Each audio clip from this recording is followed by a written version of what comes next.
മത്സരം നടന്നിരുന്ന ടെക്സാസിലെ ഡാലസ് സ്റ്റേഡിയത്തിൽ 69,285 കാണികളാണ് കളി കാണാൻ തടിച്ചുകൂടിയത്.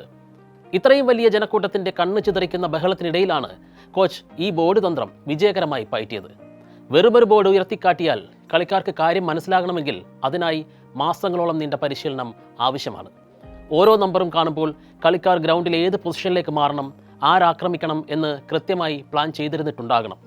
കളി തോൽക്കാൻ പോകുന്ന അവസാന നിമിഷങ്ങളിൽ കളിക്കാർക്ക് പരിഭ്രാന്തി ഉണ്ടാകാതിരിക്കാൻ കോച്ചിൻ്റെ കൈകളിലുള്ള ഈ വ്യക്തമായ നമ്പറുകൾ അവർക്ക് വലിയൊരു മാനസിക പിന്തുണയും ശാന്തതയും നൽകിയെന്ന കാര്യവും വ്യക്തമാണ്. ലോകകപ്പുകളിൽ ജപ്പാൻ എന്നും വാർത്തയായത് അവരുടെ കളിക്കളത്തിലെ പോരാട്ട മികവിൽ മാത്രമല്ല, കളത്തിന് പുറത്ത് ഗ്യാലറിയിലെ ജപ്പാൻ ആരാധകരുടെ നിലപാടുകൾ കൊണ്ടുകൂടിയാണ്.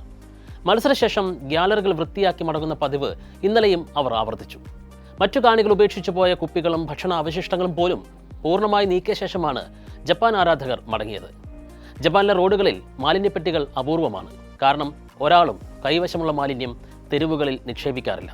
തിരക്കുള്ള സ്ഥലങ്ങളിൽ ശാന്തരായി വരി നിൽക്കുന്ന ജപ്പാൻകാരുടെ ശീലം ലോക പ്രശസ്തമാണ്. വിലപിടിപ്പുള്ള എന്തെങ്കിലും ആർക്കെങ്കിലും നഷ്ടമായാൽ അത് ആരെങ്കിലും സമീപത്തെ പോലീസ് സ്റ്റേഷനിൽ ഏൽപ്പിച്ചിട്ടുണ്ടാകും, ഉറപ്പാണ്. ലോകം റോബോട്ടിക്സിലേക്ക് പൂർണ്ണമായും മാറുന്ന ഈ AI കാലത്ത് ജപ്പാൻ കോച്ച് ഒരു വെള്ള ബോർഡ് എടുത്ത് ഉയർത്തിക്കാട്ടിയെങ്കിൽ അത് വെറുതെയല്ല. കൃത്യമായ അച്ചടക്കത്തിൻ്റെ, ആശയവിനിമയത്തിൻ്റെ അതിനൂതനമായ ഒരു പരിവർത്തനം മാത്രം ആകാമത്. പ്രായോഗികത എന്നത് ജപ്പാൻകാരെ ആരും പഠിപ്പിക്കേണ്ടതില്ല.